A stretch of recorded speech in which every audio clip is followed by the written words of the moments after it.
And the men of the city did as Jezebel had sent unto them, and as it was written in the letters she had sent unto them. They carried Naboth forth out of the city, and stoned him with stones, that he died. And it came to pass that Jezebel said to Ahab, Arise, take possession of the vineyard of Naboth, which he refused to give to thee for money, for Naboth is not alive, but dead. Our reading today was the story of Jezebel, whose name has come to stand for the wickedness of women. The painted Jezebel of 2 Kings chapter 9, a woman who was shallow and profane.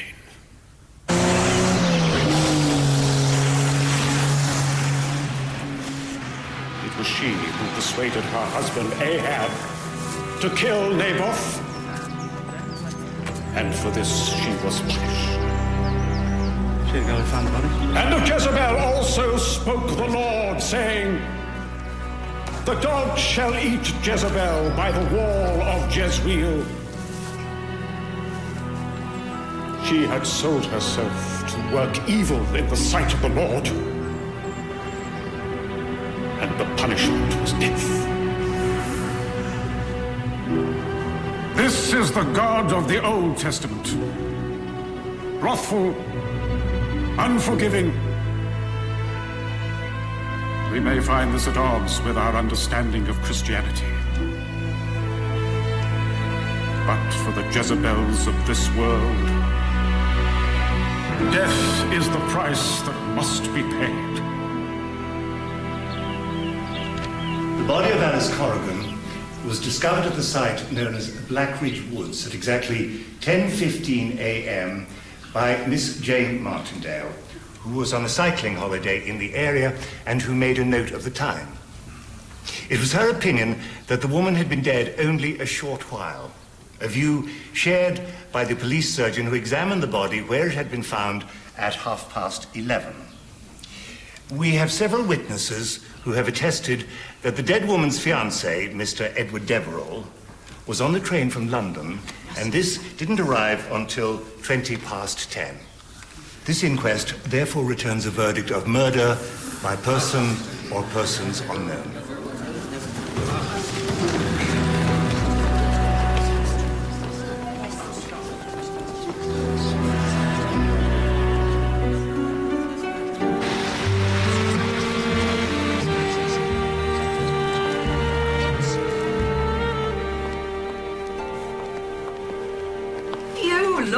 Very smart, Mr. Poirot. You think so, Miss Lemmon? It is true. But for the grand dinner of Captain Hastings, it is necessary to make the impression, n'est-ce pas? The opening night of his new Argentinian restaurant. It will be a new experience, this cuisine of the Argentine. I didn't know the Argentine had a cuisine. Miss Lemmon, are you sure you will not be able to join us? I'm way behind with my filing, Mr. Poirot. I'm sure you'll have a good time without me.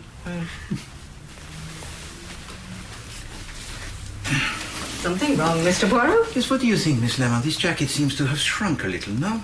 Here and here. Hardly think so. Maybe you've put on a little weight. No. No, Miss Lemmon. That is not possible. Remind me, if you please, to speak to my cleaners tomorrow.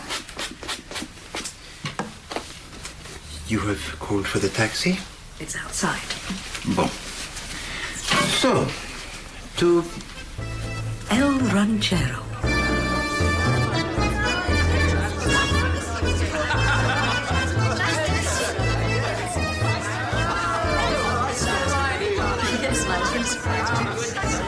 Ginger, darling. Very kind of you to invite me, Captain Hastings. On the contrary, Chief Inspector, it's very good of you to come. This is a new venture for me, and to be honest, I need all the reassurance I can get. You have invested a great deal of your capital in this restaurant, Hastings? A fair amount, yes.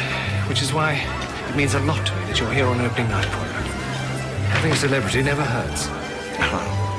But I believe I'm not the only celebrated person here tonight, Hastings. Oh, indeed, no. You see that girl there?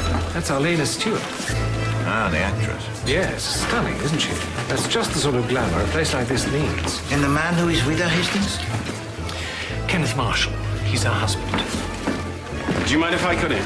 Nathan, darling. You promised me a dance, right? You don't mind, do you? Well, as a matter of fact, Oh, don't be such a stick in the mud, Kenneth. Nathan's about to go back to America.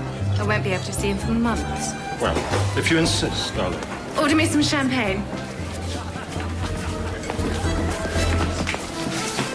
Arlína, we need to talk. What about? I want the money. She is indeed most beautiful, Hastings. But for a woman to treat her husband in such a way and in public... If looks could kill, Your brain never stops working, does it, Poirot?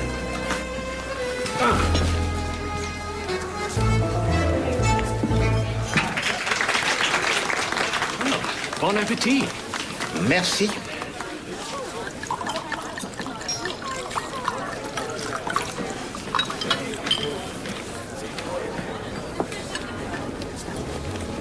Mais c'est délicieux.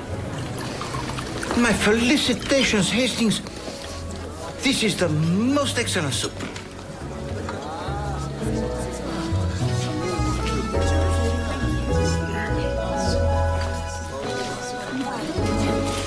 Are you familiar with Argentinian wine, Chief Inspector? No, I can't say I am, Captain Hastings. No, I wasn't until I went out there.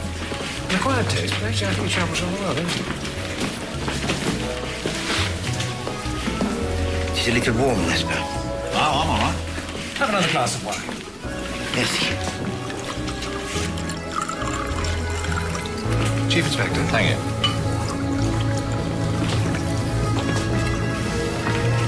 Now I must tell you, Chief Inspector, about the case which is most interesting. Are you all right, Poirot? Yes.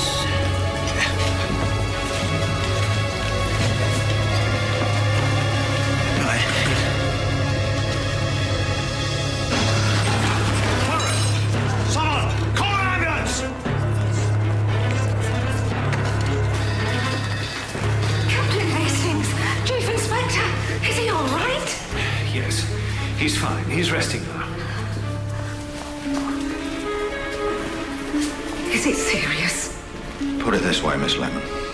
It's not going to be very easy breaking it to Poirot. Have you spoken to the doctor? Yes. He's just left. So what did he say?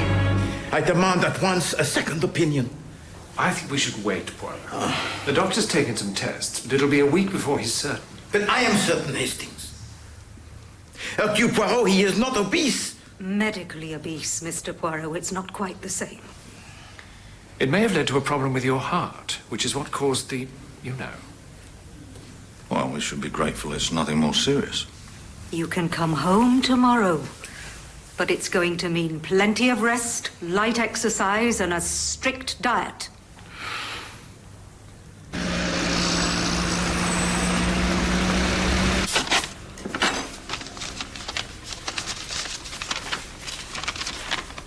Hoping you'll soon be back on your feet.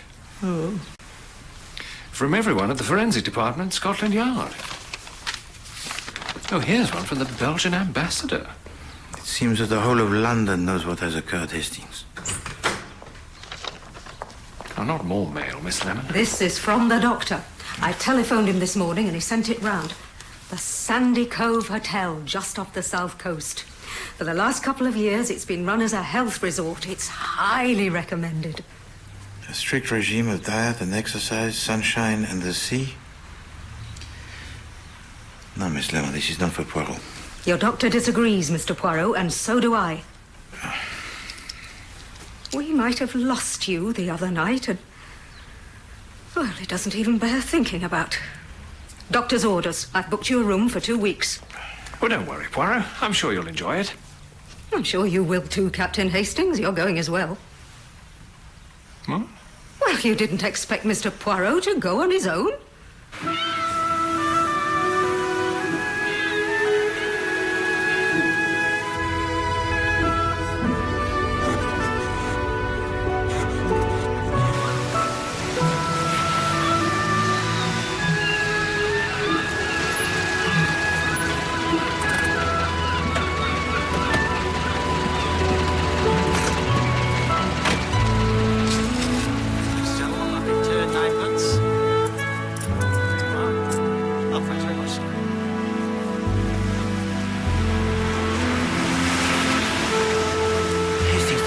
It is on an island. Well, don't worry, Poirot. You won't have to go on a boat. There's, that to carry you over the causeway. All aboard, please. We leave in a minute.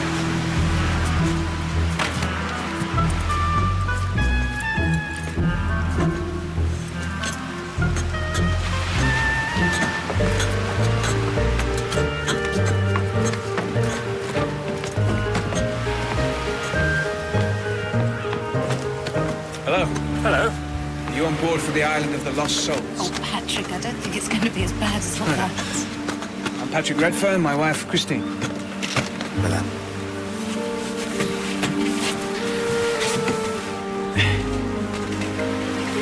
Hercule Poirot.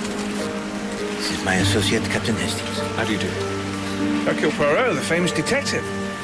Well, that'll certainly liven things up.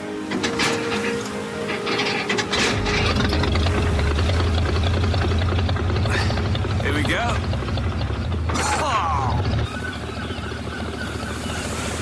You're not here on business, Mr. Poirot. No, I come on the recommendation of my doctor.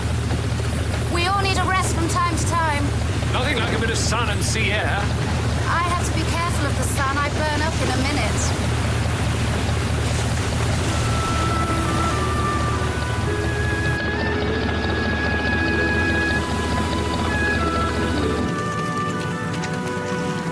I say, Poirot, there's Arlína Stewart. Do you remember? El Ranchero. That was an evening, Hastings, that I was trying to forget. Yes. Patrick, how could you? What? That woman, Arlína Stewart, she's staying here, isn't she? I had no idea. Don't lie to me. It was your idea to come here, and I wondered why, and now I know. Christine. You knew she was going to be here, and you followed her. No. You know, sometimes I don't understand you. Darling. Sometimes you could be so hurtful. Christine. Patrick, darling. Was that Christine I just saw? Yes, she just went in to get out of the sun. It's so wonderful to see you. What a wonderful surprise. It's wonderful to see you, too. Oh, Mr. Poirot, this is an old friend of mine. Well, new friend, I should say, Arlína Stewart. Madame. We met at a cocktail party. And it was love at first sight. How long are you staying? A week. Thank goodness. This place is nice enough, but it's a rather stuffy crowd. Arlína, you're late for tennis. Actually, Kenneth, I'm not playing. Look who's just turned up. Redfern? How are you, Marshal? You did say you'd play. We've got Rosalind waiting. Well, tell her I've got a headache. Come on. I'm going to show you around. Well, I haven't even checked in yet. Oh, you can do that later. This way. Why do you let her treat you that way? Lionel. I hate her. I wish you'd never married her.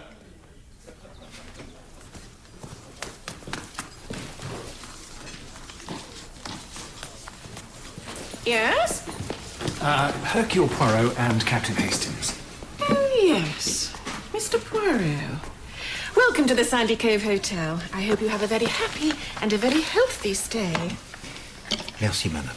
I had a letter from your doctor, and you'll be pleased to know that I've worked out a complete program for your stay here.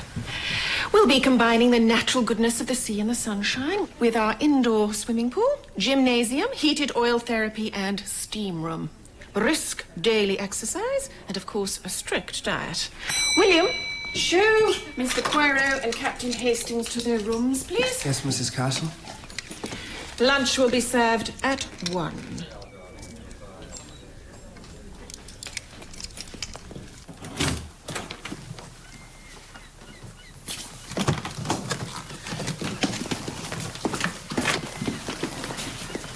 You have a sea view, sir. Most of the rooms have a sea view. It comes with being on an island. It is evident, yes. If you need anything, there's shops on the mainland, a library, post office, and a decent restaurant. And if you get peckish or anything, you can always ask me to run over. Right, sir? Thank you. Hastings. Oh. Right. Thank you, sir. You're next door. Right.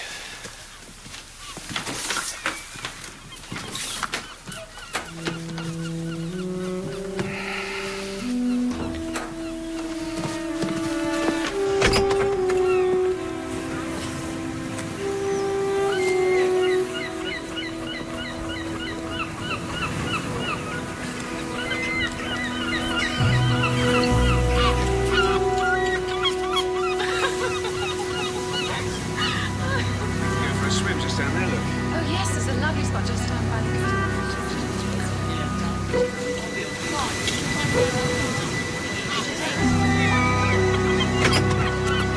I say, what a splendid view. Yes, indeed, Hastings. It is of great interest. How are you feeling, Poirot? Not too tired after the journey? Hastings, I am recovered. I am not the invalid. There's no need to act like the mother chicken. Hen. Thank you, Hastings. Ça va? Absolutely. Lunch.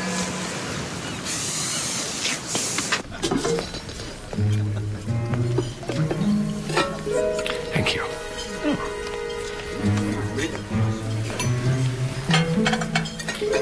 It is for the best, you know, Poirot. Peut-être, mon ami.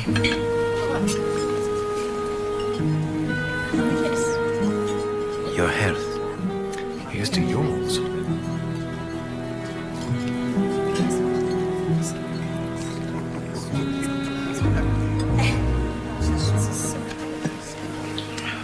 Waiter! Could you please tell me what it is in my glass? Nettle water, sir. Mrs. Castle swears by it. Monsieur Poirot. Oh, Mademoiselle Darnley, is it not? How nice that you remember me. We met in Egypt. I was on holiday. You were solving a murder. Comme toujours, mademoiselle. Oh, pardon. You have not met my associate, Captain Hastings? How do you do? Hastings, this is Mademoiselle Darnley, a dressmaker of the most renowned. Oh. Would you please to join us, mademoiselle? I'd be delighted. Oh. Thank you. Merci. I see they've got you on punishment rations. You are here also for the health, mademoiselle? Partly. Also, I decided to catch up with an old friend, Kenneth Mársalal. Have you met him? We've seen him. He and I were what you might call childhood sweethearts. Long, long time ago. Now we're just good friends. He suggested I come down. You know his wife? His first wife? Linda. Sweet girl. She died a few years ago of typhoid. Very sad. I'm afraid I'm not so close to Arlína. Thank you. The second, Madame Marshall. I'm sorry? No, pardon. You were speaking of Madame Arlína Marshall. Yes. Well, what can I say? She treats him dreadfully.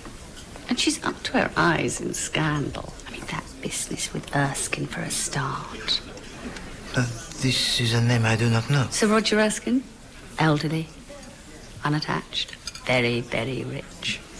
He was following her around town like a puppy and then suddenly dropped dead. Left her his entire fortune.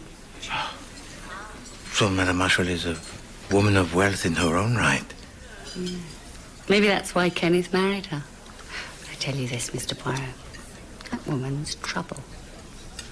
You wait and see.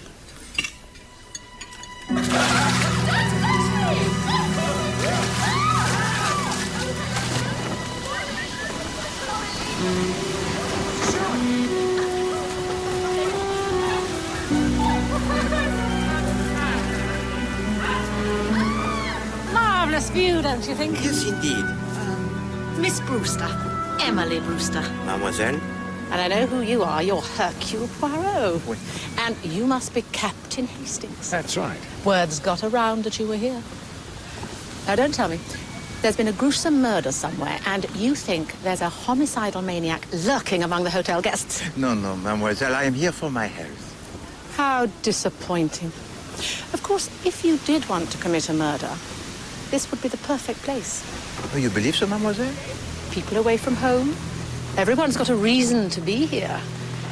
But if you secretly wanted to get close to someone because you wanted to finish them off, this is where you'd come.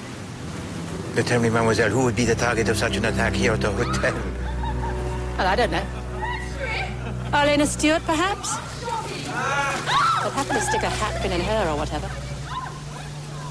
But to come upon her sunbathing on the beach, it's the best chance I'd ever get.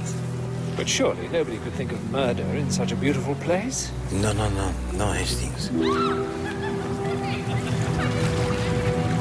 It is romantic, yes. It is peaceful. sun shines, the sea, it is blue. But you forget, mon ami, there is evil everywhere under the sun. Well, even here?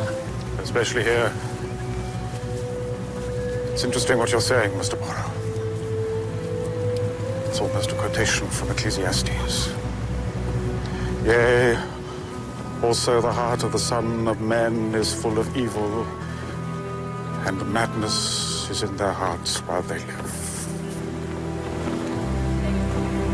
You are of the church, Monsieur? Lane. Stephen Lane. I was. But then I was ill.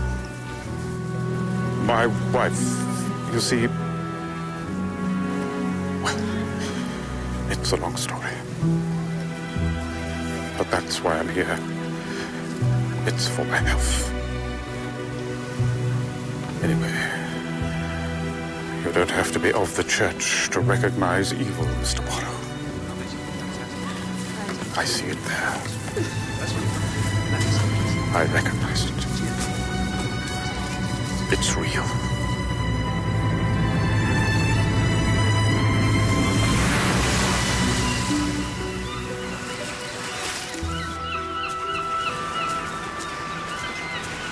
Ah, this must be that ladder down to Pixie Cove. Comment? Pixie Cove, it's what they call this beach. For me, Hastings, I call it too steep and too dangerous. Hastings, you see the boat with the red sail? Yes, I noticed it this morning. It is a color most strange, n'est-ce pas? I haven't really thought about it. I suppose the sails ought to be white. And for me also, it is a place most strange to have moored. Mr. Poirot. Monsieur? My name's Barry. Major Barry. Major? I was outside just now and I couldn't help noticing you.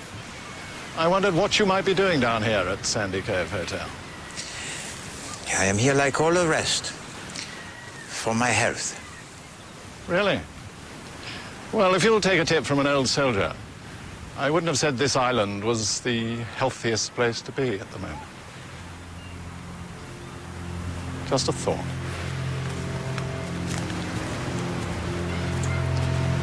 How very odd. I have a great fear, Hastings. What do you mean?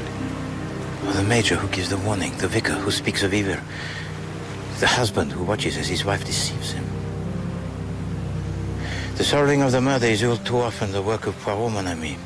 This time, the murder, it is something which I must try to prevent.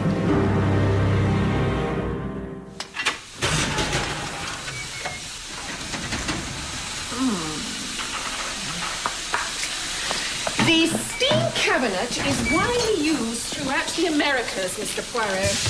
It purifies the skin, and it is also recommended as an aid to respiration and the circulation of the blood. Well, for me, it is a new experience, madam.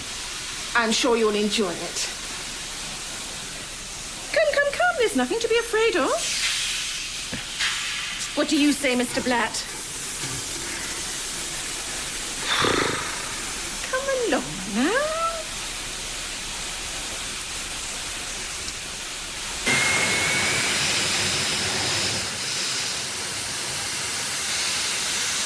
Horace Blatt. Forgive me if I don't shake hands.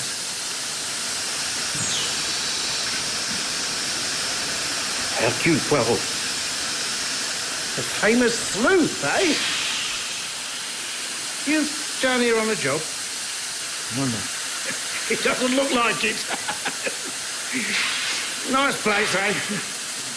Not quite Deauville or Nice, of course, but it does.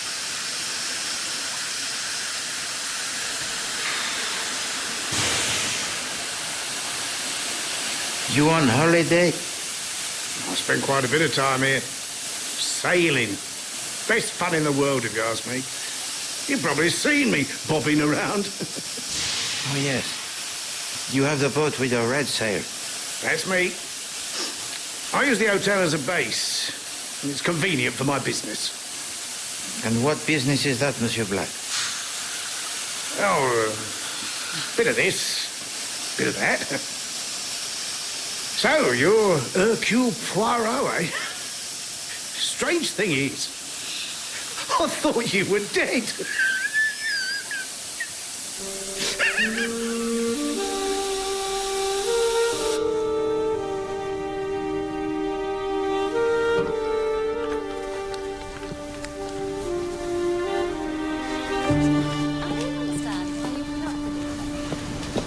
Why didn't you divorce her? You don't understand. You don't love her. It's got nothing to do with it. I'm married. Your own happiness has got nothing to do with it. It's not a question of my happiness. Are you too proud? Is that what it is? What about Lionel? What about him? Do you see how unhappy he is? Oh, I could look after Lionel. I'm sure that... Don't you ever think for both your sakes that you ought to get rid of Arlena? Do you mean divorce her? Of course. Arlena's my wife, and that's all there is to it. Till death us do part. Exactly. I see.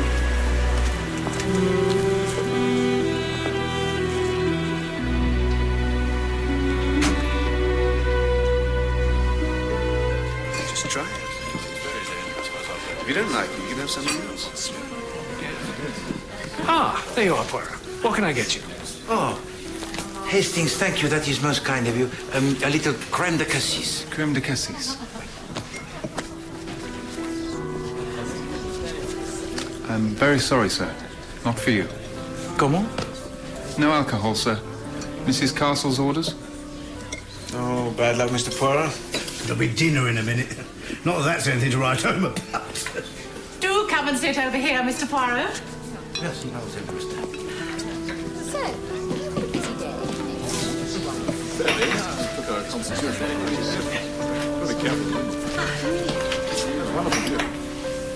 Merci. I was just talking about my trip around the island. I climbed down to Pixie Cove. Did you find the cave? That was silly of me. Yes, of course. What cave? Oh, I've heard it said that there's a cave on Pixie Cove. It's quite hard to find. There's just a crack in the rock at the opening, and then it widens out. And that's where you'll find the buried treasure. There's no such thing as buried treasure. That's what you get in children's books. No, no. Whatever you say, Lionel, dear. So, who's for tennis tomorrow morning? How about you, Mr. Poirot? No. It's most kind of you, mademoiselle, but I think that the tennis, it is not for me. I'll play. I mean, if there's not too much sun. How about you, Captain Hastings? Oh, yes, I brought down my racket. And I'll make up at 4. If it's not too early, I have some typing to do in the morning. How about 12 o'clock, midday? That's fine. That's dinner. I'm starving. It had better not be cabbage soup. Mrs. Marshall, you have a telephone call. What? At this time? Who could that be? Roger or Charlie or Dominic or Michael. Could be anyone. You go on without me. I need to powder my nose. After you, mistress. Thank you. Oh, I'm so hungry. Must be all this sea air.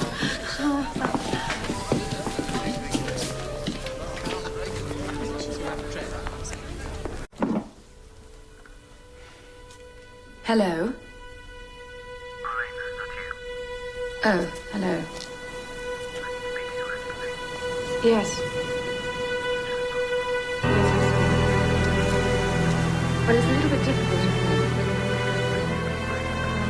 Yes, of course.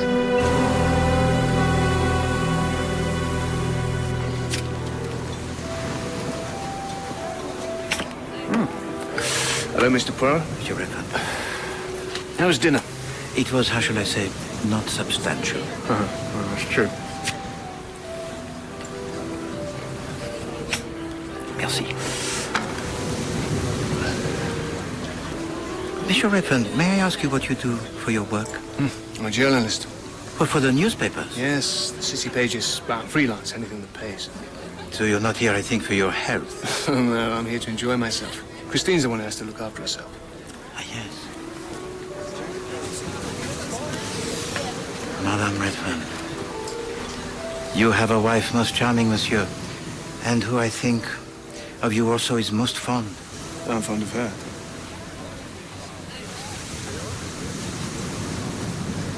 I'm glad to hear it.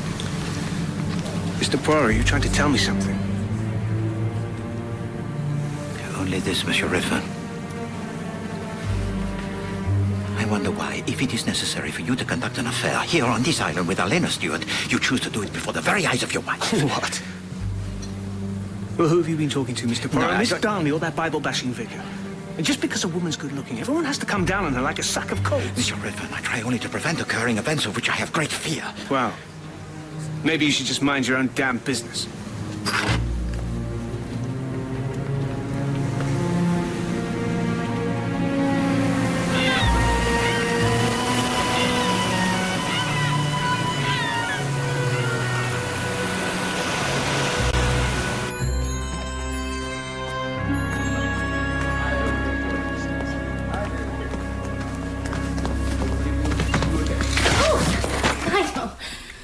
Been?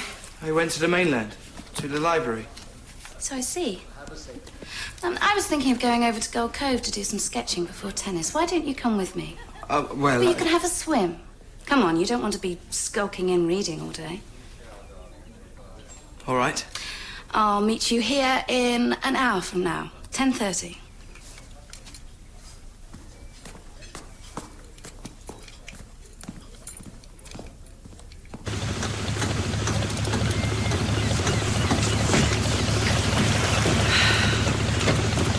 Thank you.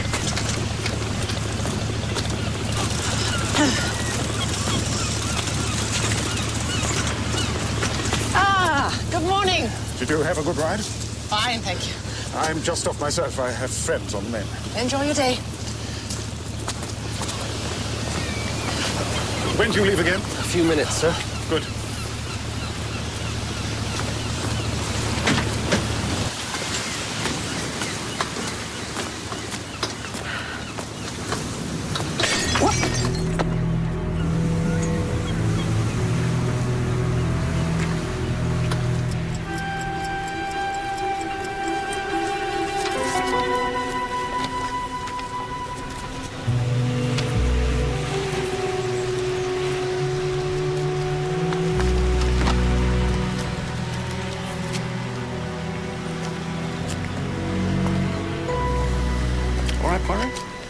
Thank you, Hastings. Is that not the boat of Monsieur Blatt? I think so. It is strange, n'est-ce pas? Today he has the boat with a white sail. Yes. So, how are you feeling, Poirot? Do you refer to my health, Hastings, or to my feelings concerning the events on this island to which I am confined? Well, both, really. I'm going to have to phone Miss Lέμon today. She wanted a daily report. You may tell to her that I am not sure. Madame Stewart? Do you depart for a trip on the sea? Mr. Poirot, Captain Hastings, hello! Yes, I thought I'd take a cruise round to Pixie Cove. But please, don't tell anyone that. Madame? Well, everyone here just has to follow me around. And for once, I want to be alone.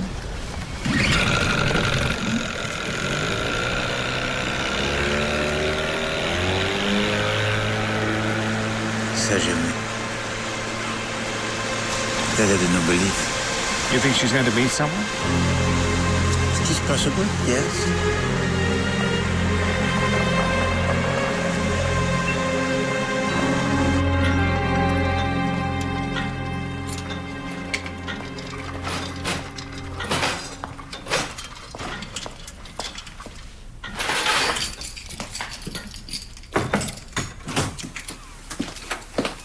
Oh, excuse me, sir.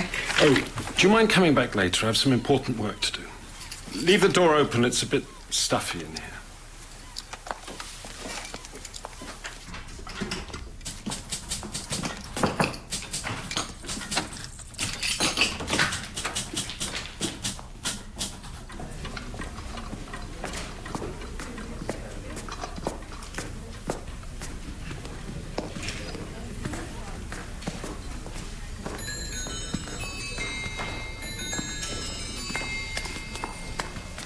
Are you ready? Yes. Let's go then.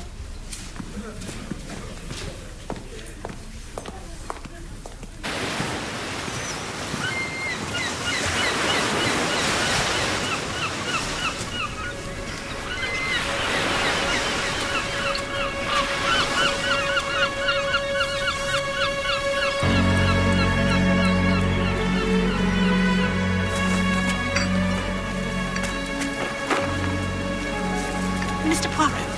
Oh, Mademoiselle Brewster. Something very strange just happened. What is that, Mademoiselle? Well, I just got back from my bike ride, a quick 5 miles up and down the coast. Would you believe it? Someone took a pot shot at me with a bottle. A bottle? I think it was a bottle. It was chucked out of one of the windows. Where did this take place, Mademoiselle? On the steps, the side of the hotel.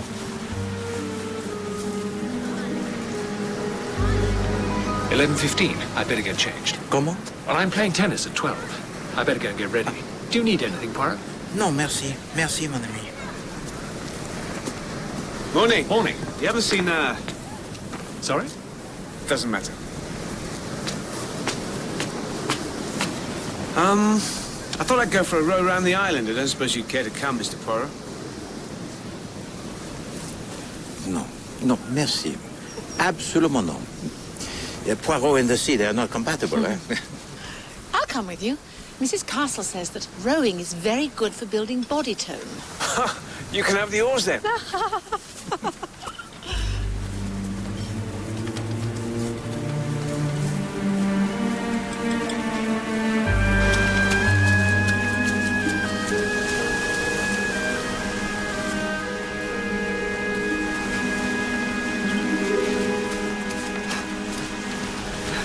How is it? It's warm.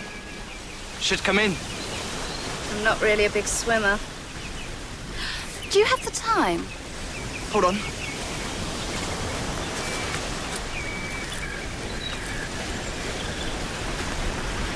It's 1:45. Didn't you say you had tennis at 12? Oh, I'm gonna have to run and get changed. Will you be all right on your own? I'll be fine, Mrs. Redfern.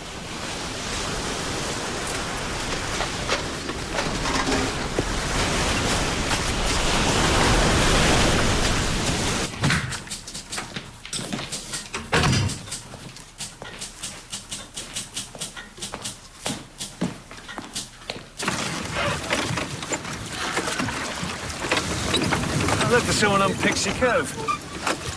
Looks like Mrs. Marshall. So it does. We're not going to land here, are we? We've got plenty of time. Just thought I'd say hello.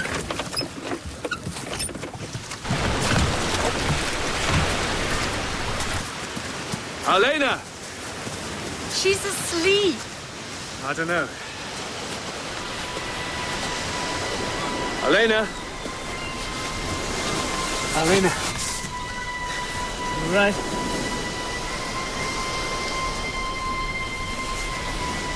Oh my God. She's dead. She's been strangled. She's dead. Are you sure? She's no pulse. She's not breathing. We have to get the police. You mustn't touch anything. No. One of us has to stay here with the body. Who would do this? Who would do this? I don't want to stay. You wait here, I'll go. Right. There's a constable. Let her convey. No, Poirot. Fetch Mr. Poirot. He'll know what to do. I can't manage that ladder. I'll go by boat. The current's with me. I'll be back as soon as I can. Just go.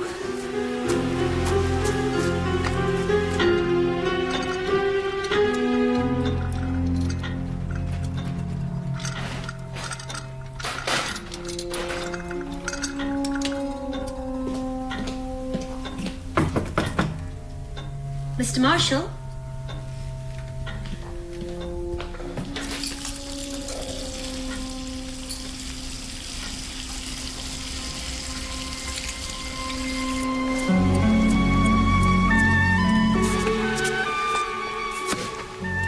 Kenneth.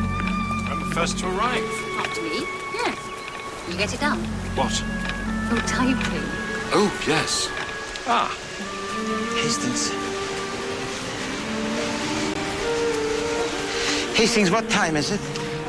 Just coming up to 12. Why? Not late, am I? No, exactly on time. Mr. Poirot! Mr. Poirot! Mr. Poirot! Hastings, it is exactly as I feared. Mr. Poirot! Thank goodness. It's Arlína Stιούαρτ. She's dead.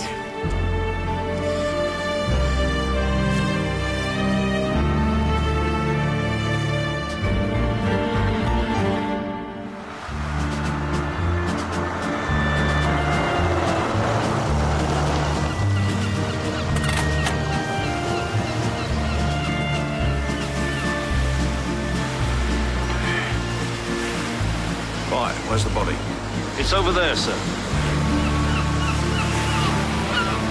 Right, where's the boat?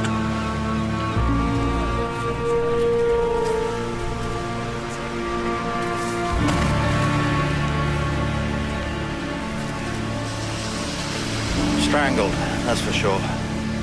And a pretty powerful pair of hands. Must have been a man. I am also of that opinion, Chief Inspector. Well, we're lucky in some ways. This is a small island. We know exactly when the body was discovered, and the time of death could only have been about 10 or 20 minutes before. It should be easy enough to pinpoint where everyone was. Where were you? All right. So what kind of a woman was she then, this Arlína Stewart? A very flirtatious one. She was carrying on outrageously with Pátrik Rέντfern. He was the chap who found her? Yes. You said she was married, Poirot. Did her husband know what was going on? Oh, yes, Chief Inspector. He was most certain that Monsieur Kenneth Mársalal was aware of the behavior of his wife. Well, there's a motive for you, if ever there was one. Chief Inspector, voilà. Spectacles? A man's.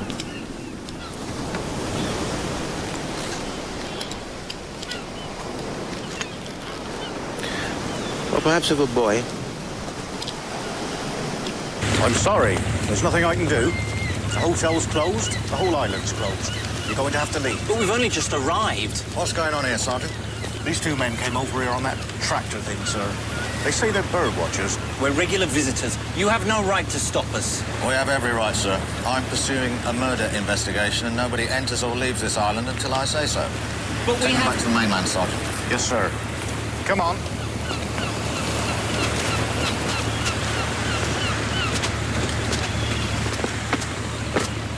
What are you looking for, Poirot? Chief Inspector, the two arrivals that we saw just now. The bird watchers? Yes. Did you notice something about them that was strange? No. I did. They had no binoculars. Très bien, Hastings. You begin at last with a... Voila.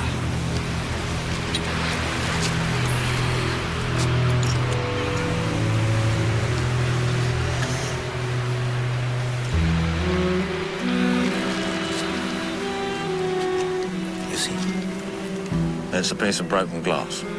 Somebody threw a bottle at Emily Brewster this morning. From what would you say has this come? Medicine bottle? And it contained some liquid that was brown. But it has no odor.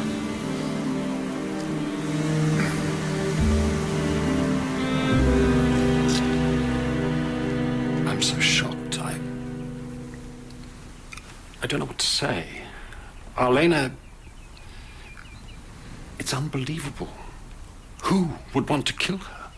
How long had you been married, Mr. Marshall? 4 years. Happily? Yes. If you please, Monsieur Marshall, what is your opinion of Monsieur Rέντfern? I have no opinion of him. And yet his relationship with your wife? There was no relationship. That's all just hotel gossip, nothing more. When was the last time you saw Mrs. Marshall? After breakfast, I looked into her room. You had separate rooms? Yes. It was about 10 o'clock. She said she was going down to the beach. Oh, that's right. We met her just after 10. And what of your movements, Monsieur Marshall? I had some letters to write. I stayed up here typing till midday. Then I went down to play tennis. And that was when I heard the news. One final question, if you please, Monsieur Marshall. Do you recognize these?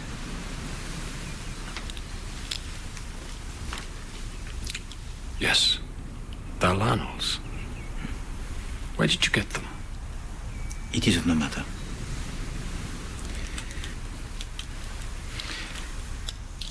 Could you please show us to the room of your wife? Well, there's not much here. I don't think you'll find anything in any of those bottles, Poirot. No, but the bottle was prepared from this hotel, Chief Inspector.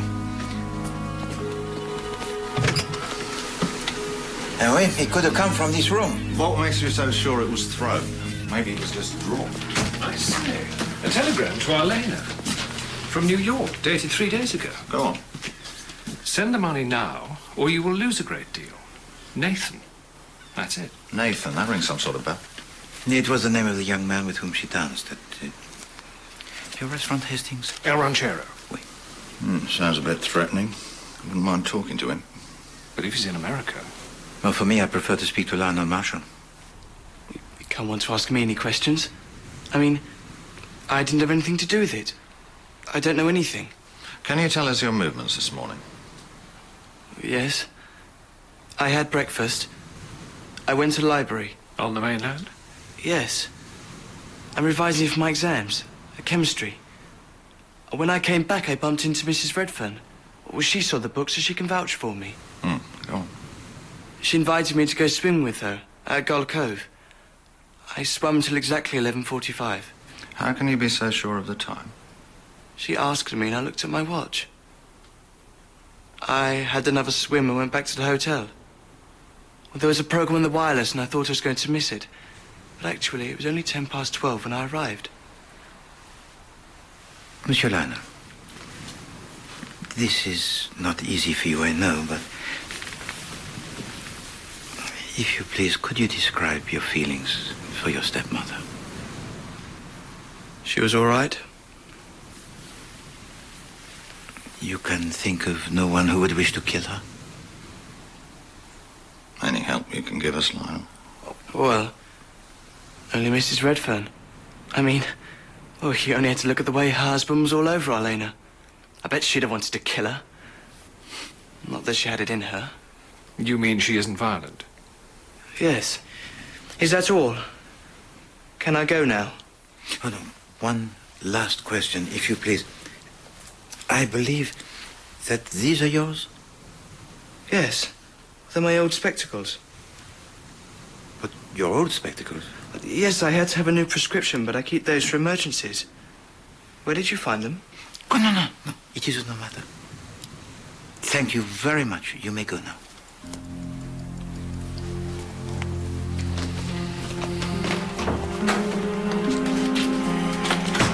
That's not a job I particularly enjoy, interviewing a 17-year-old boy. Yes. But a boy with a hands the size of a man.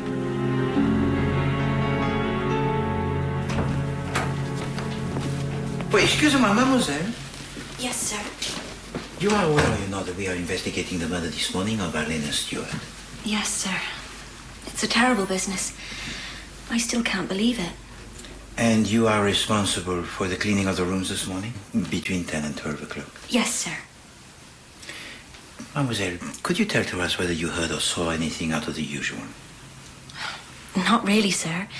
There was no one around. Apart from Mr. Marshall, he was in his room. Did you see him? I did see him about 10:15. That's when I went in to make the beds. I didn't see him again after that. So he could have left the room? No, sir, I heard him. He was typing.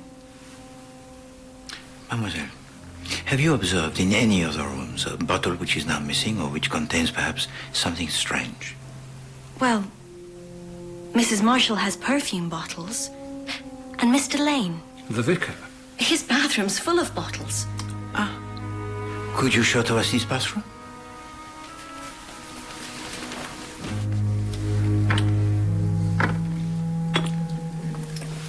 Where is Lane? Apparently he's visiting friends on the mainland. Chief Inspector, what is the liquid that is brown?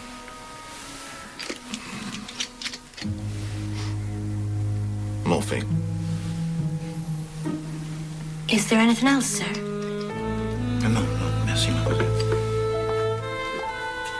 mademoiselle. Unless there was something that you observed that was unexplained or curious, something that was different from the other days. Not that I can think of. Actually, there was one thing. But it can't be important, though. No, go on. Well, just before 12, I thought I heard someone run in a bath. And it did strike me as odd. Someone having a bath at that time. Whose bath was it? I couldn't tell you, sir. Somewhere on this floor. But it could have been anywhere. If the bath was run just before 12, that's 20 minutes after the body was discovered. Thank you, my Hastings. Pretty strange, n'est-ce pas? Broken bottles, running baths. The trouble with you, Poirot, is you always have to make everything so complicated.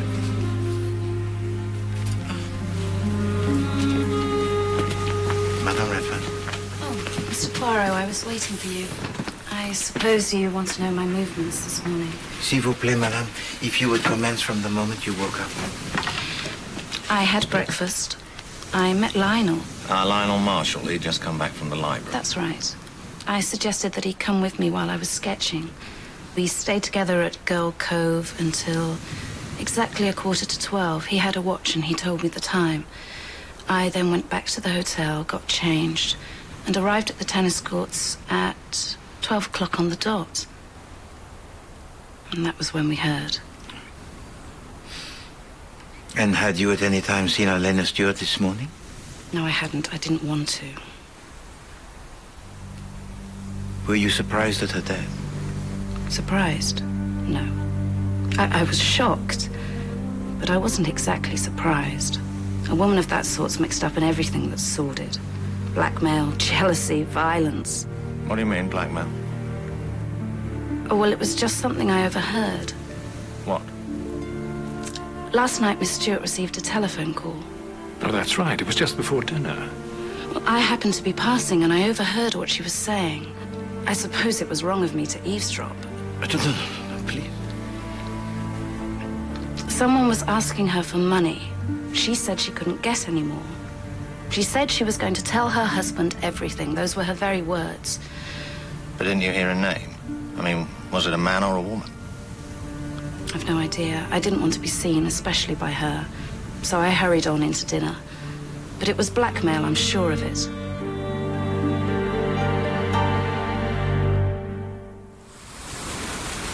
Blackmail?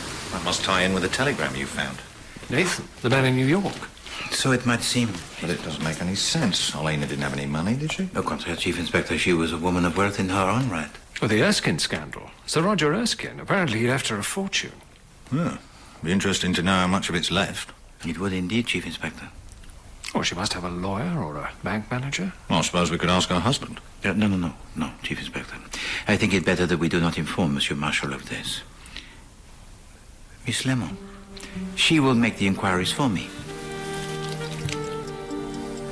I must telephone to her at once.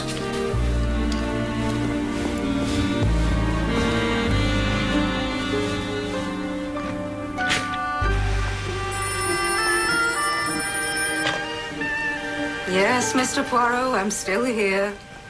How are you? Oh, Mr. Poirot, it wasn't meant to be a busman's holiday. Very well. Right. I'll get on to it first thing tomorrow. In normal circumstances, Miss Lemmon, the information you're requesting would be considered confidential. I quite understand, Mr. Applegood. However, I have to say that the bank was already gravely concerned about Mrs. Marshall. And given the circumstances of her death, and the fact that Mr. Poirot was involved, 6 weeks ago, Mrs. Marshall came to my office and instructed me to withdraw a very large sum of money from her account. The money was to be paid in bearer bonds. Did she say what the money was for? I'm afraid not. I did try to elicit from her what her intentions were, but she said it was her own private business, and I felt unable to press her further. How did she seem, Mr. Applegood? Was she nervous or afraid? Neither. She was determined. That would be the best word to describe her. I don't suppose you can tell me how much of her money was involved. I don't see that it makes any difference now. We're talking all of it. Just about her entire fortune.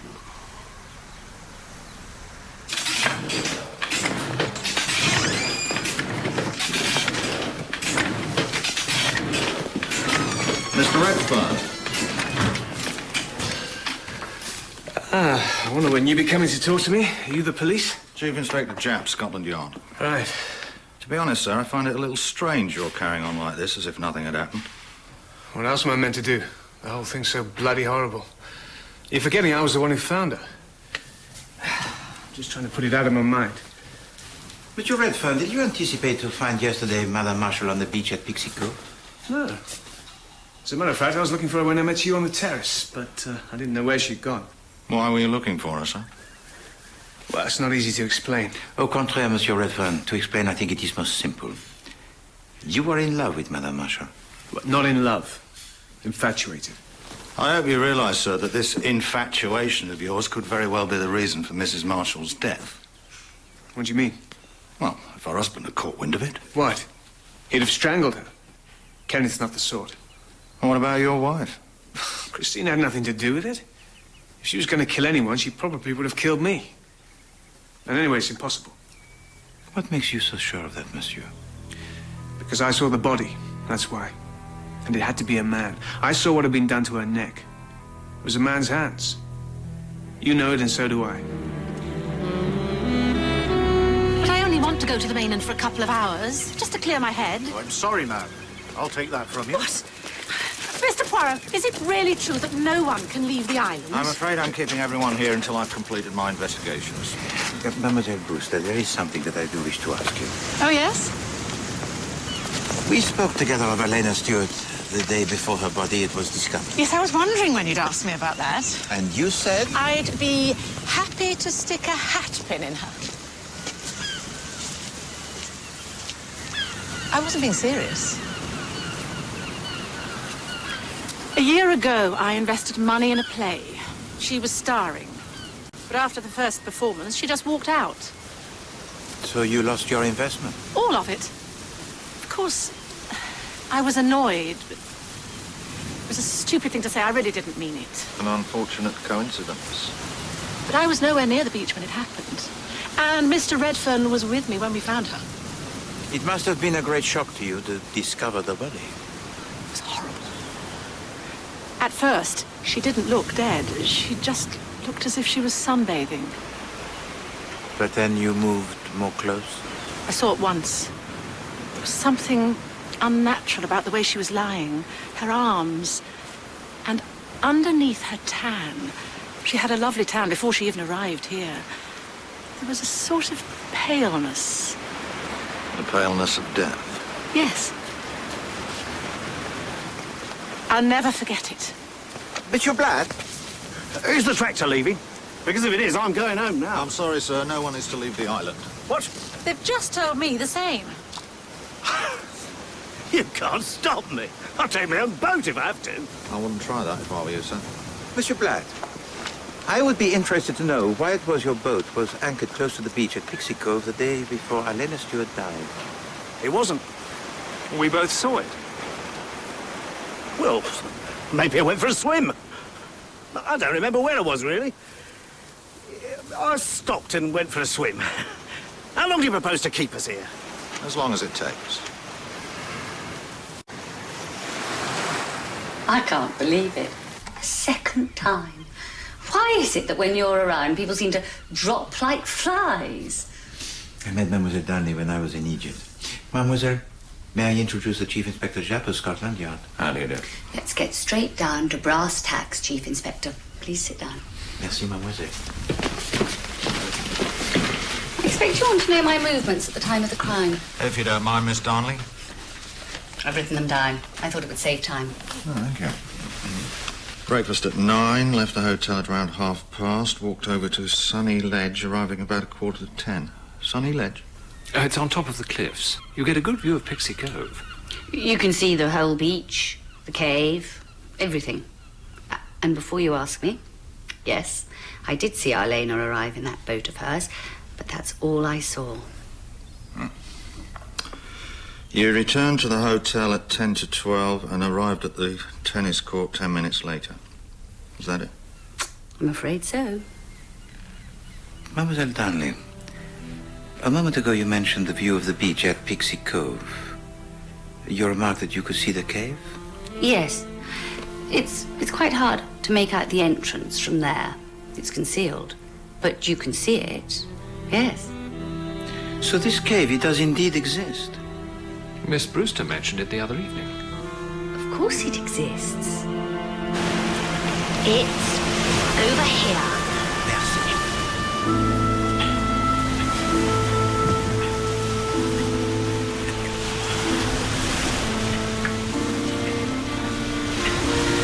Oh, Hastings. This killer could not have suffered as I do from the mal de mer. Sorry? The sickness of the sea. Ah. He'd need to be pretty fit, too. It is true. Down the ladder, across the beach, and back up again in a hurry. That narrows it down. Mademoiselle? That's the entrance. There. Right, you wait here, Miss Darnley.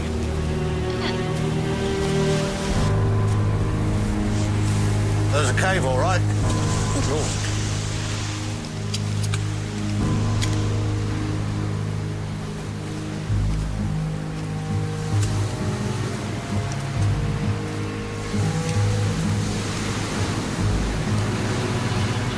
Well, there's nothing here. Not to see there's nothing, Chief Inspector, but to smell. Seaweed? Perfume. Hastings, you recall that in the bedroom of Arlina Stewart there was a bottle of perfume that I smelled? You mean it's the same? Wait. There's some footprints.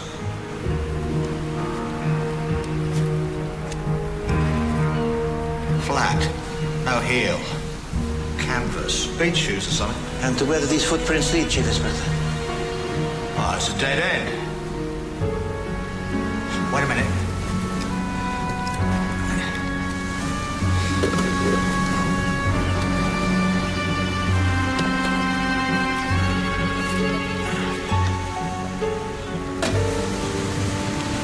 Sandwiches? I do not think so.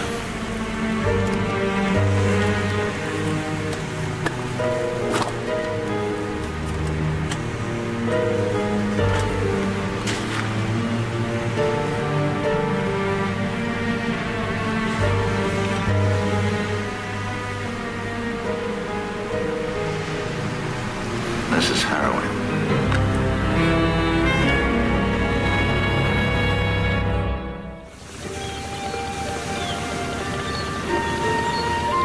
That changes everything, Poirot. Drugs, that's what's at the bottom of this. Perhaps, Chief Inspector. No doubt about it, if you ask me. Why are we going to the mainland, Poirot? What's so important to the case? It is not important, Hastings. It is vital.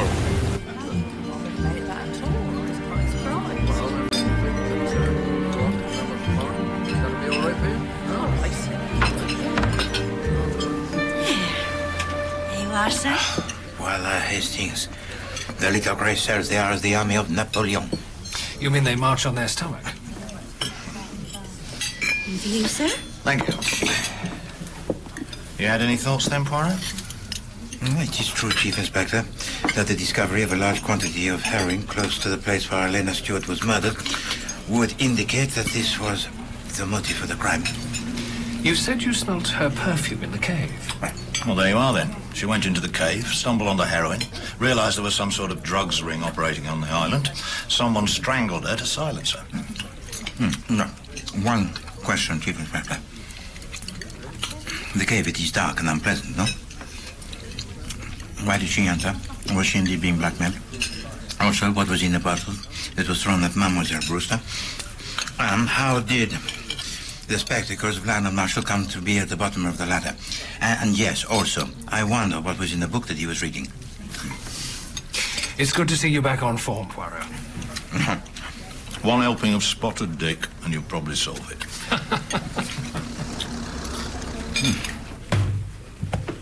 Lionel Marshall, a young man staying on the island. Let me have a look. He borrowed a book yesterday morning. Oh, yes. Of course, I remember now. I thought it was a rather strange choice, but he said it was for a homework project. And the name of the book, if you please, Mother? Dangerous Chemicals and Poisons.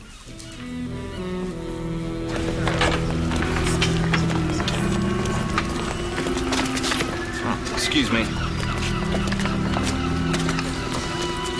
Those two, what are they still doing here? Well, perhaps they're taking out a book on bird watching. It all begins to make sense. What, you mean Lionel Marshall? Well, there was obviously no love lost between him and his stepmother. You mean he was thinking of poisoning? And in the end, he used his bare hands. He's only 17. Hastings. Is that not Monsieur Lane? It's been a while since we saw him. He wasn't at the hotel last night. That's a chemist shop, and he had drugs of some sort in his room. Allons. Monsieur Lane. Mr. Poirot. You have heard about the events on the island? Yes. Dreadful. They were talking about it in the shop. Perhaps you return now to the hotel? Yes. We'll come with you.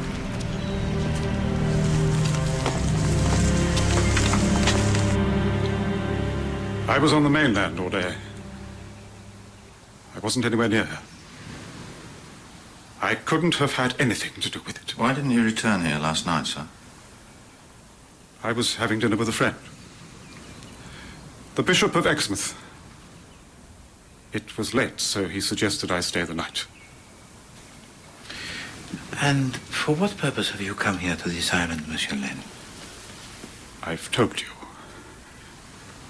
I've been ill. I needed a rest for my nerves.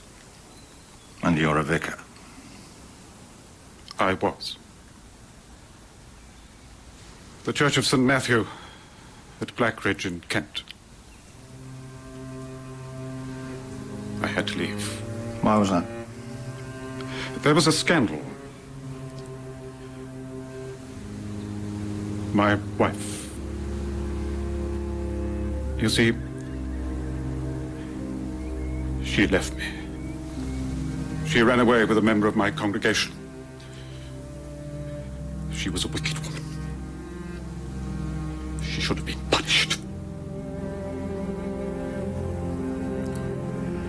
I've got a question for you, if you don't mind, Miss Lane. Are you by any chance taking some sort of drugs? I have an opiate prescribed by my doctor. It's for my nerves, but it's perfectly legal, Chief Inspector. I've done nothing wrong. An opiate? I wonder. Did you not remark, Chief Inspector, the village of which he spoke? Blackridge. Blackridge? No, wait a minute. Alice Corrigan. It was a murder unsolved, n'est-ce pas? About 2 years ago, she was strangled too. Do you think there's a link? Well, it's a bit of a coincidence. The Reverend comes from a place with an unsolved murder, and now the same thing happens here. Well, perhaps someone should ask a few more questions. Yet another task for the inimitable Mις Λέμον.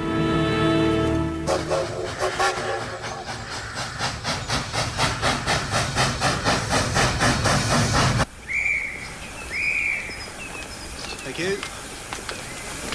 Miss Lemon? Chief Inspector. Weston, Charles Weston. Do come this way.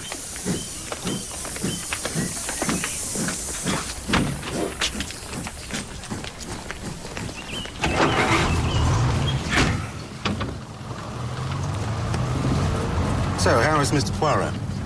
He was meant to be having a rest. I'd very much like to meet him. Of course, I've heard a lot about him. There's the Church of St. Matthew.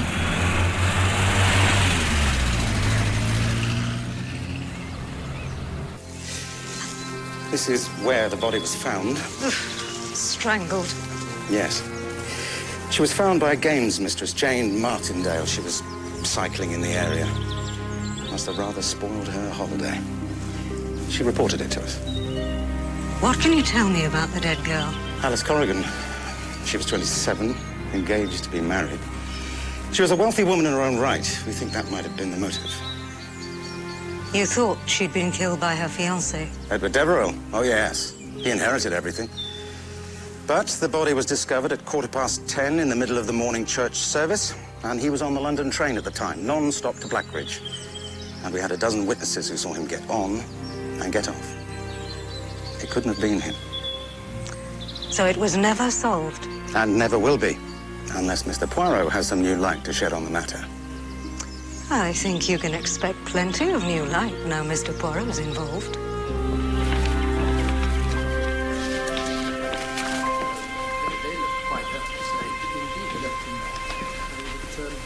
Chief Inspector. Yes, sir. I'm Major Barry, and I was wondering if I might have a word with you. About the murder? Well, I was wondering how long you expect this investigation of yours to continue. Well, that's hard to say, sir. I see. Because Never mind. What was that? I have no idea. Are you ready, Captain Hastings? Yes. Do you think this plan of Poirot's is going to work? I hope so. He's telling them now. So, when are you going to allow us off the island and let us go home, Mr. Poirot? I have already asked the Chief Inspector Jap to open up this island once again. Really? Oh, yes, Monsieur Blatt. The new guests, they are now permitted to arrive. Good. Well, I'm going, if you don't mind. I've had enough of hanging around. Have you worked it out yet? Oh, this is a case most complicated, Mademoiselle Brewster. But you must have some idea. Eh bien, mademoiselle, I am a man very simple. I always incline to the belief that the person who is most obvious is the one who commits the crime. And in this case, there is indicated very clearly one person. Who? But there is what you might call the snag, huh? Because it seems impossible for this person to have committed the crime.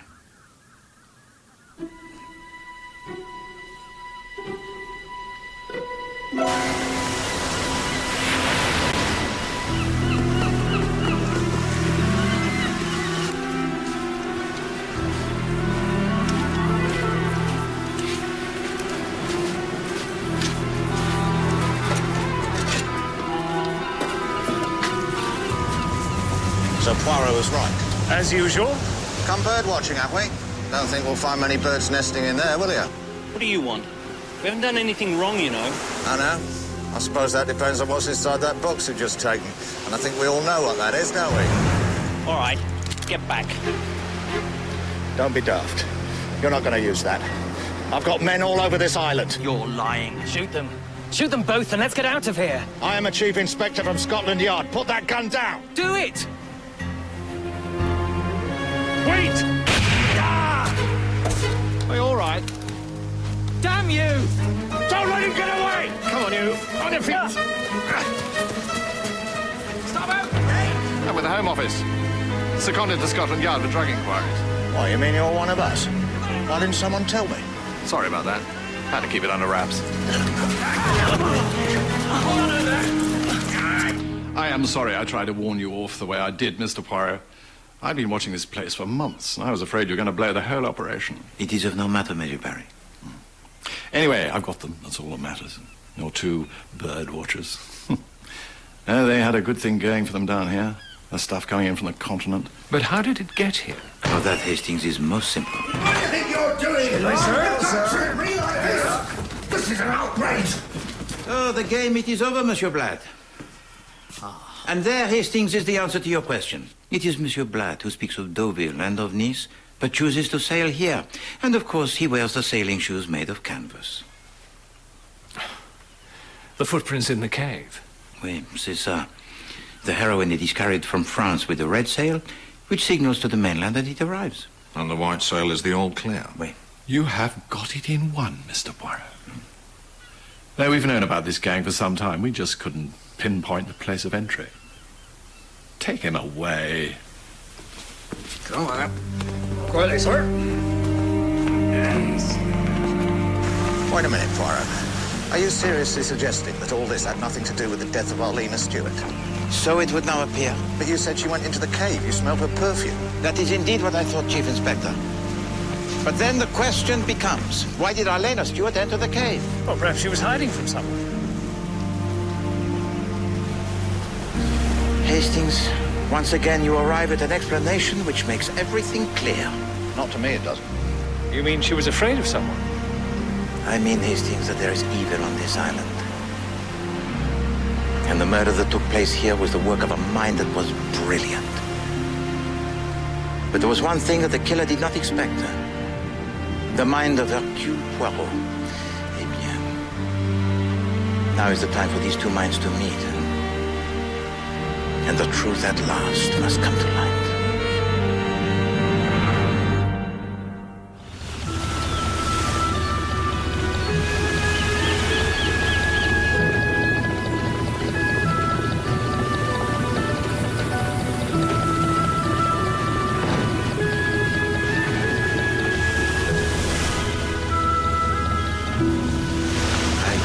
congratulate you, Miss Lemmon. You have achieved a great success. So you think that the deaths of Arlína Stewart and this Alice Corrigan are definitely linked? Of that I am sure, Chief Inspector. Both women who were young, both strangled. One with a fiancé, the other a husband who could not have possibly committed the crime. Edward Deverell because he was on a train. Kenneth Marshall because he was typing letters in his room. Oui, c'est ça. Everyone's gathering in the dining room, Poirot. Bon. Oh, the time it has come. So, let us go. Mesdames et messieurs, we have all come here to this hotel for the reasons of health, exercise, for the holiday, and for murder. I myself was here on account of an illness, but it was not my body that was put to exercise, no. It was the little Gressels. How was this crime, so seemingly impossible, in fact committed? And who among us is responsible for the death of Arlína Stewart? Do you know? Oui, bien sûr, mademoiselle. Hercule Poirot, he knows all. La pauvre Arlína. To Monsieur Lane, as he watched her swimming on the beach, she was the focus of evil. Of evil under the sun. You don't have to be of the church to recognize evil, Mr. Poirot. I see it there. I recognize it. It's real. But, to my mind, the evil was connected with Arlína Stewart in a different way. I saw her first, last, and all of the time as a victim, eternal and predestined. You mean she was being blackmailed? Of that I am not so sure, Chief Inspector. But I heard her on the telephone. No, madame. You heard only one side of the conversation. Hastings, do you not recall the telegram that we discovered in the bedroom of Arlína Stewart? Yes, it was from someone called Nathan. I say, it's a telegram to Arlína from New York, dated 3 days ago. Go on. Send the money now, or you will lose a great deal. Nathan. To the Chief Inspector Japp, this man, Nathan, seemed to be threatening her, but to me he wrote simply a statement of fact. What do you mean? He was an American Chief Inspector speaking of a great deal, a great business deal. No, it is my belief that he wanted the money of Arlína Stewart simply to invest. You mean he wasn't blackmailing her? We saw them once, Hastings. They were together dancing. Yeah, you do not dance with a man who threatens to destroy your life. I want the money. Nathan Lloyd. Monsieur Marshall? You're right. He's a New York stockbroker, although not a very reputable one. Oui, c'est ça. So this was simply a case of a man who was young, who was, how do you say, opportunistic, who saw Arlína Stewart exactly for what she was. A target. And a very easy one. Well, she'd inherited all that money from Sir Roger Erskine. And now it's all gone, every penny of it. That's what her bank manager told me. So you're saying she sent it all to this chap in New York? No, I say that this was the weakness in her that was fatal. That she was attracted always to men who took of her only the advantage. We were happy together. Monsieur Marshall, you are a man most gallant, n'est-ce pas? But for you, life with her must have been a torture. Also, I believe for your son. I didn't like her. I never made any secret of it. No, it was also your spectacles that were discovered beside the ladder at Pixie Cove. At the time of her death, you were alone. I was swimming with Mrs. Redfern. At 11:45, yes. We have only your word for it that was indeed the time. Madame Redfern could not see the watch. Suppose it was only 11:30, huh? That would have given you sufficient time. After she had departed for her tennis, to run to the ladder, climb down. No! Leave him alone, damn you. He's only a boy. And you, Monsieur Marshall, you have no alibi for the time that your wife was killed. I told you I was typing. You were heard to type, yes, but you were never seen.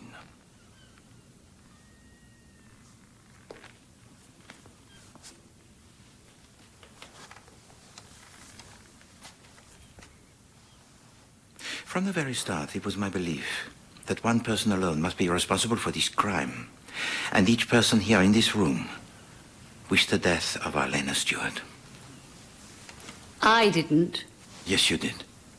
She was the person who stood between you and Monsieur Marshall. The son also, who studies poisons. Wished to see his father set free. I never went near her. Mademoiselle Brewster lost a great deal of money because of her. And you, Madame Redfern, believed that you were in danger of losing your husband. Yes, but I didn't. I mean, I couldn't. I had no reason to kill her. Monsieur Lane. To you, she was a woman of evil, just as your wife. And you also wish to see her punished. No. So who was it then, Poirot?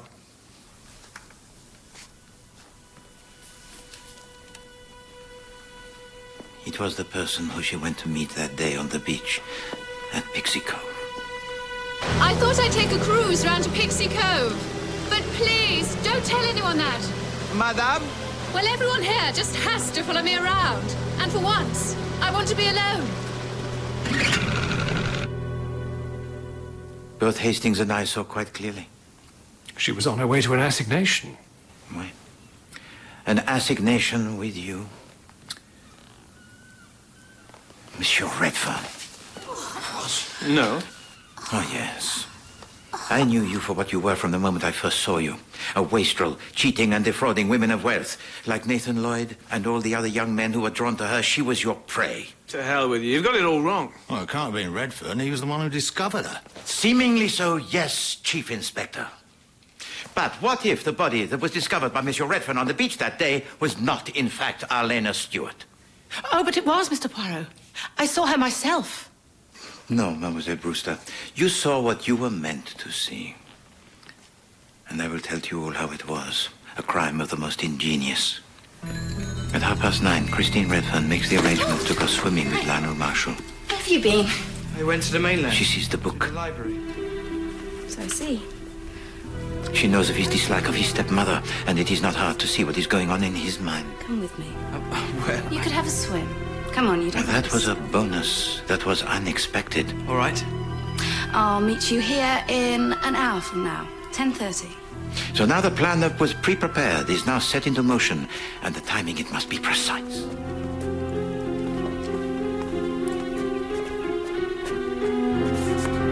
First, Madame Redfern returns to her room and applies to her skin that is pale some makeup which is dark. She will now appear to have the suntan. First, she must dispose of the evidence which will be lost in the undergrowth outside of the hotel. But it was a mistake to throw the bottle out of the window, because there happens to be walking close to the hotel at that time Mademoiselle Brewster, who sees the bottle fall. It was a remnant of this bottle that I found containing some liquid that was brown, you see. But now, Christine Redfern Are you ready? can keep her appointment with Lionel Marshall. She leaves the hotel wearing the beach clothes that are very loose-fitting and which completely cover the makeup she has put on. Morning. Morning. Have you seen, I'm sorry? Doesn't matter. At the same time, Monsieur Pátrik Redfern suggests to me that he does not know the whereabouts of Arlena Stewart. And so to Gull Cove. While Lionel Marshall swims in the sea, it is simple for Madame Redfern to steal his spectacles and to alter the time on his watch.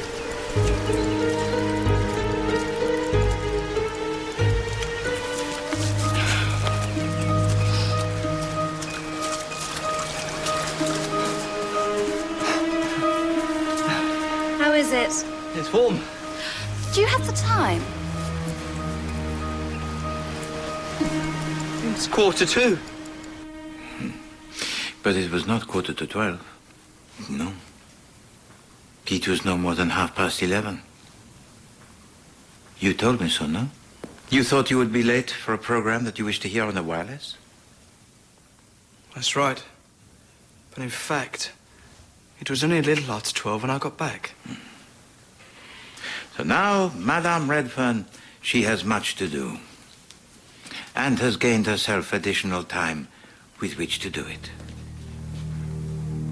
First, she returns the watch to the time that is correct. This is unlikely to be noticed by Lionel Marshall, which is indeed a case. Then she runs across the island to Pixie Cove, which of course requires great speed and stamina. Hastings, you will recall that she told to us of her former occupation? Oh, she said she was a teacher. Wait, but what if she was a teacher of the physical education? Someone for whom such exercise and exertion would be easy.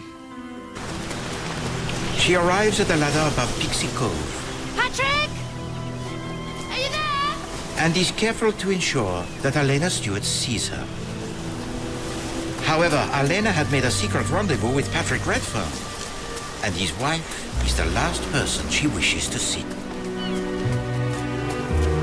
But Arlina Stewart and Pátrik Rέντfern, they have made a plan.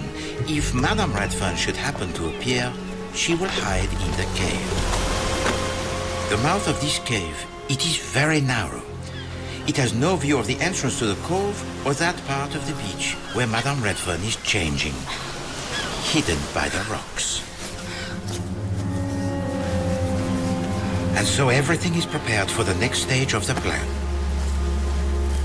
The timing, it has to be perfect. Pátrik Rέντfern has already begun his tour of the island with Mademoiselle Brewster. Oh, look, there's someone on Pixie Cove. Looks like Mrs. Marshall. And so to the discovery of the body. With the hair that is false, the Chinese hat, and the makeup that is brown, she will resemble very much Arlina Stewart. She's dead. She's been strangled. She's dead. Are you sure? What? There's no pulse. She's not breathing. I have to get the police. You mustn't touch anything. Oh, no. One of us has to stay there with the body. He chose you, Mademoiselle Brewster, to go with him in the boat because he knew that, like the rest of us, you would not wish to climb the ladder. It was essential that you should return in the boat. But I could have sworn it was her. I really thought it was Arlina. Yes. But even so, it was you who told to me later that you detected a certain paleness beneath the tan. It was because the tan was fake. Oui. And you departed with great haste to find help, huh? Leaving, as you thought, Pátrik Rέντfern alone with the body. She's gone. As soon as you are out of sight, Monsieur and Madame Rέντfern were able to put into action the next part of their plan.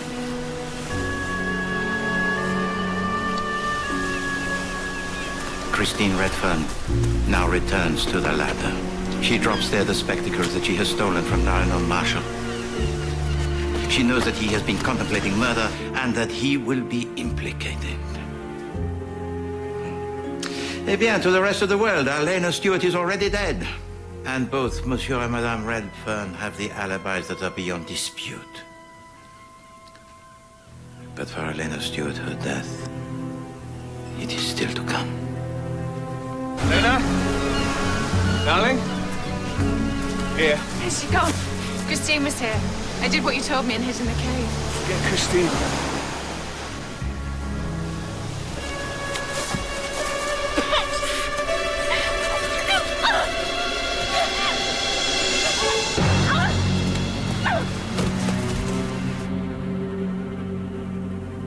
The beautiful Arlina.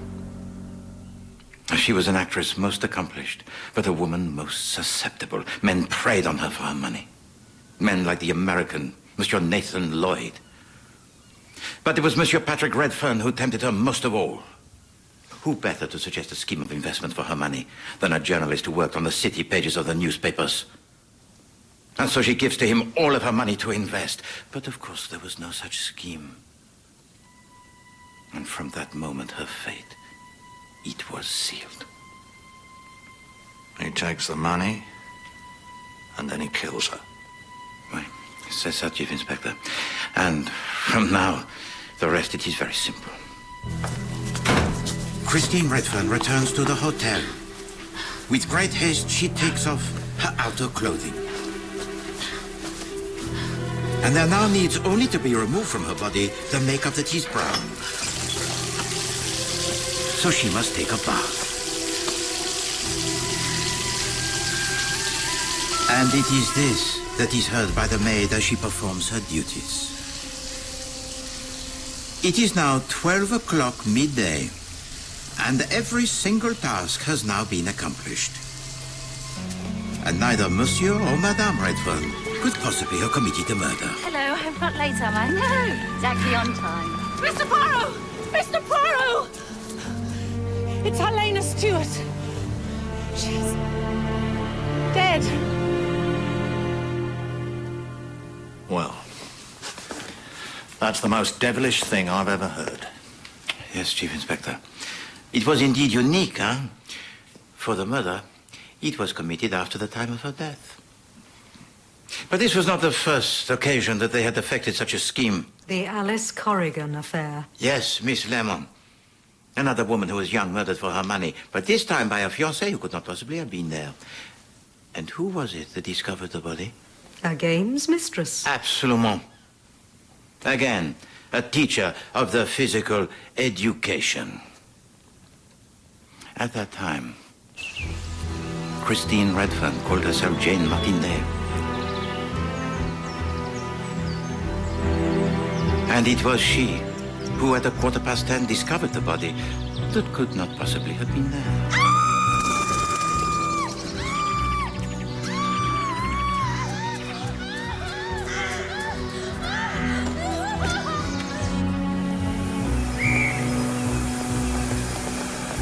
The true killer, who called himself Edward Deverill, arrives on a London train at only 10:20 and hurries to a meeting that he has arranged with his fiancée. Again, the timing, it has been parfait. For Alice Corrigan is strangled after her body has supposedly been found. Strangled by you, Monsieur Redfern. My God. Alors, Jane Martindale, Edward Deverill, Monsieur and Madame Redfern. A couple who preyed on women who were young and wealthy. Monsieur Lane, I know that you have not been well. You have suffered from the nerves most bad. But perhaps the evil that you saw that day on the beach, it was the same evil that you glimpsed in the courtroom 2 years before. This inquest therefore returns a verdict of murder by person or persons unknown. Yes. He looks different now. But it was him. Très bien, Monsieur Poirot. Monsieur.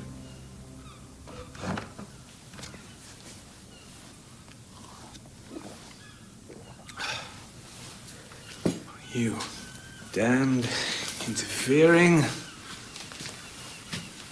lousy little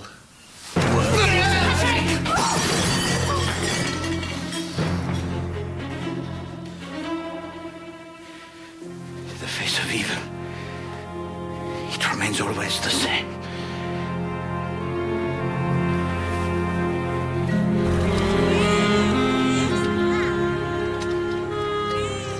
So much for your rest cure, Mr. Poirot?